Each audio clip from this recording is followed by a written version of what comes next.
یہ آج کے مضمون کا انتخاب ہی اس لیے کیا کہ ہم نے نماز کی فضیلت بھی پڑھ لی، روزہ بھی پڑھ لیا، زکوٰۃ بھی پڑھ لیا، قرآن کی اہمیت کو بھی پڑھ لیا، مسجد کے آداب کو بھی پڑھ لیا۔ اب تو حق ہے کہ ہم نبی پاک صلی اللہ علیہ وسلم کی عزت کی بات کو پڑھیں۔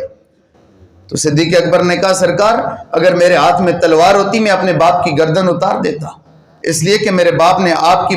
بارگاہ میں ہلکی بات کی ہے۔ اسی طرح صحابی رسول حضرت عبداللہ ابن رواحہ رضی اللہ تعالیٰ عنہ کہتے ہیں میں سرکار کے ساتھ سفر کر رہا تھا، سرکار دو عالم کی جو سواری مبارک تھی وہ جب چل رہی تھی تو اس سے گرد اڑی، تو پاس ہی ایک منافق نے کہا کہ نبی پاک صلی اللہ علیہ وسلم کی سواری کی گرد نے ہمارے ناک کو چڑھا دیا۔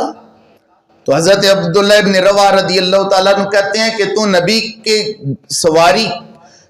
سے جو گرد اڑتی ہے تو اس گرد کے بارے میں بات کرتا ہے، ہم تو یہ کہتے ہیں کہ ساری کائنات کی عزتیں اس خاک پر قربان جہاں نبی پاک صلی اللہ علیہ وسلم کی اونٹنی نے ایک مرتبہ پیشاب کیا ہے۔ اور یہ صحابہ کا غیرت مند جملہ تھا کہ صحابہ نے کہا کہ یہ بندہ آنکھیں بند کر کے رات کو سوچئے گا کہ کتنا بڑا غیرت مند جملہ غیرت والا، کہ صحابہ کہتے ہیں ساری کائنات کی عزتیں اس خاک پر قربان جہاں نبی پاک صلی اللہ علیہ وسلم کی اونٹنی نے ایک مرتبہ پیشاب کیا ہے۔ اور بزرگوں نے یہ مسئلہ سمجھایا کہ لوگوں کو سرکار دو عالم صلی اللہ علیہ وسلم کی اونٹنی کے پیشاب تک رکھنا، لوگوں کو صحابہ کے سواریوں کے پیشاب تک رکھنا، اگر وہ صحابہ کی سواریوں کے پیشاب سے آگے آگے تو وہ صحابہ کو بھی بھونکیں گے، وہ نبی پاک کی عزت پر بھی بات کریں گے۔ تو آج حالات تو یہی ہیں کہ کوئی صدیق اکبر کو پڑا ہوا ہے، کوئی فاروق اعظم کو بھونک رہا ہے، کوئی عثمان غنی کو بھونک رہا ہے، کوئی مولا علی کو بھونک رہا ہے، کوئی امیر معاویہ کو بھونک رہا ہے، اور حالات تو یہاں تک پہنچ گئے کہ لوگوں نے قرآن پاک کو بھی جلانا شروع کر دیا۔ ہمارے واقعہ بستی کے اندر چند دن پہلے ایک شخص نے راتوں رات قرآن کو آگ لگا دی۔ پہلے ہم یہ کہتے تھے کہ فلاں ملک کے اندر قرآن کی گستاخی ہو گئی، پہلے ہم یہ کہتے تھے فلاں جگہ پر فلاں ملک میں قرآن جلا دیا گیا، لیکن اب تو یہاں پر ہمارے قریب ایسا ہو رہا ہے۔ تو فرمایا کہ ساری کائنات کی عزتیں اس خاک پر قربان۔ میرے نبی پاک صلی اللہ علیہ وسلم کے بڑے پیارے صحابی ہیں، ان کا نام ہے حضرت جریر بن عبداللہ رضی اللہ تعالیٰ عنہ۔ فرماتے ہیں کہ سرکار دو عالم انہیں دیکھتے تھے تو کہتے تھے یوسف و حاضی الامہ، میری امت کا جو یوسف ہے وہ حضرت جریر بن عبداللہ ہے۔ اتنا پیارا،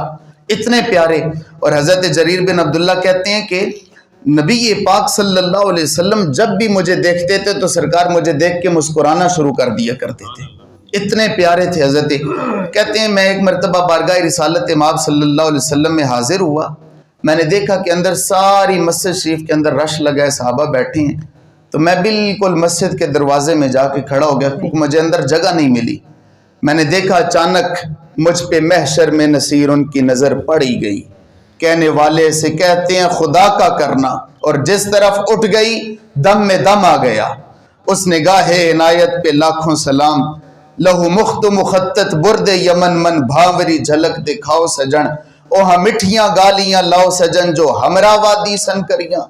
تو کہتے ہیں کہ اچانک سرکار نے مجھ پر نگاہ ڈالی اور مجھے دیکھا کہ یہ میری امت کا یوسف جیسے سرکار دیکھ کر مسکراتے ہیں تو یہ دروازے میں کھڑا ہے۔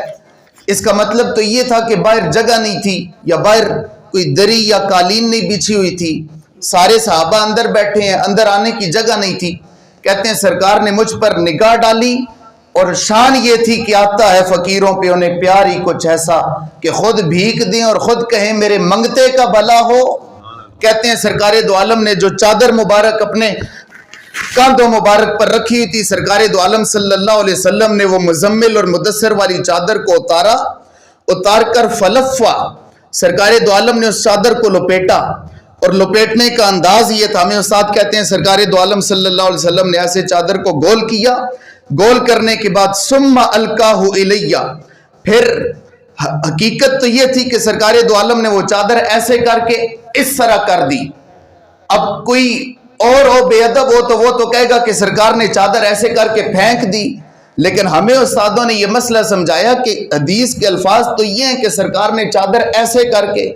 جس طرح لوگ کہتے ہیں کہ پھینک دی، اصل تو پہلی بات یہ لوگ یہ مسئلہ بیان ہی نہیں کرتے، لیکن اگر کر بھی دیں تو کہتے ہیں سرکار نے چادر پھینک دی۔ ہمیں استادوں نے کہا سرکار نے چادر پھینکی نہیں، فلفا ثم القاہ الیہ، سرکار نے چادر حضرت جریر کو ایسے کر کے عنایت فرمائی، اے جریر یہ چادر لیجئے۔ اس کے بعد کیا ہوا؟ فرمایا کہ اس چادر کو لینے کے بعد سرکار نے کہا اجلس علیہا، اس کو زمین پر بچھاؤ اور بچھانے کے بعد اس پر بیٹھ جاؤ۔ اب حکم تو یہ تھا کہ سرکار ممبر پر بیٹھ کر کہہ رہے ہیں جریر یہ چادر پکڑ کے اسے زمین پر بچھا کر اس کے اوپر بیٹھ جاؤ، لیکن سامنے صحابی رسول کھڑا تھا، سامنے مزاج شناس مصطفیٰ کھڑا تھا۔ کہتے ہیں فَتَلَقَّاهُ عَلَى صَدْرِهِ وَنَحْرِهِ، فرمایا کہ میں نے یہ نہیں کہا کہ سرکار نے کہا چادر کو بچھا دو اور اوپر بیٹھ جاؤ، بلکہ میں نے اس چادر کو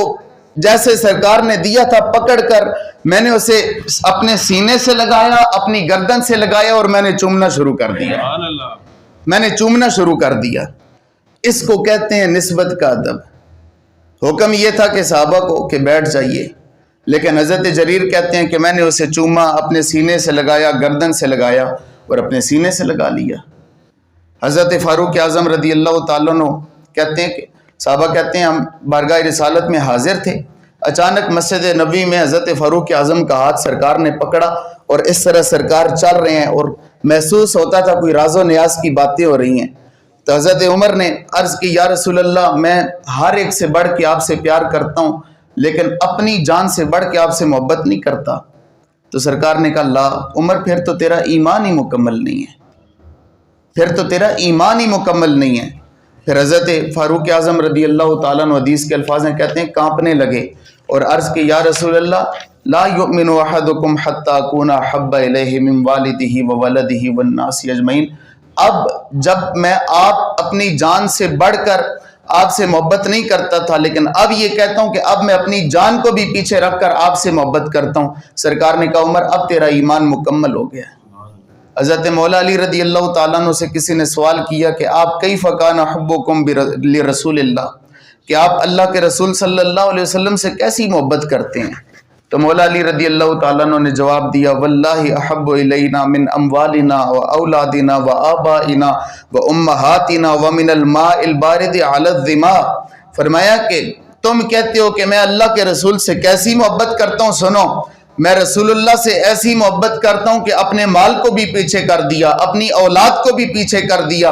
اپنے ماں باپ کو بھی پیچھے کر دیا، میں ان تمام سے بڑھ کے رسول اللہ سے محبت کرتا ہوں، ایسی محبت کرتا ہوں وَمِنَ الْمَاءِ الْبَارِدِ عَلَى الظِّمَاء، جیسے پیاسے کو ٹھنڈے پانی سے محبت ہوتی ہے میں اپنے محبوب سے ویسے محبت کرتا ہوں۔ اگر جنت میں جانے کا ارادہ ہے تمامی کا، گلے میں ڈال لو پٹا محمد کی غلامی کا، اور محمد کی غلامی دین حق کی شرط اول ہے، اس میں ہو اگر خامی تو سب کچھ نامکمل ہے۔ تو فرمایا کہ نماز اچھی، روزہ اچھا، زکوٰۃ اچھی، حج اچھا، مگر میں باوجود اس کے مسلمان ہو نہیں سکتا، نہ جب تک کٹ مروں خواجہ بطحا کی حرمت پر، خدا شاہد ہے کامل میرا ایمان ہو نہیں سکتا۔ تو فرمایا کہ لا تقولوا راعنا، اس کے بعد راعنا نہیں کہنا بلکہ کہنا وقول انظرنا، سرکار ہم پر نظر کرم فرما دیں۔ اللہ تعالی ہمیں حضور علیہ الصلوۃ والسلام کی محبتوں کا محافظ اور امین بننے کی توفیق عطا فرمائے۔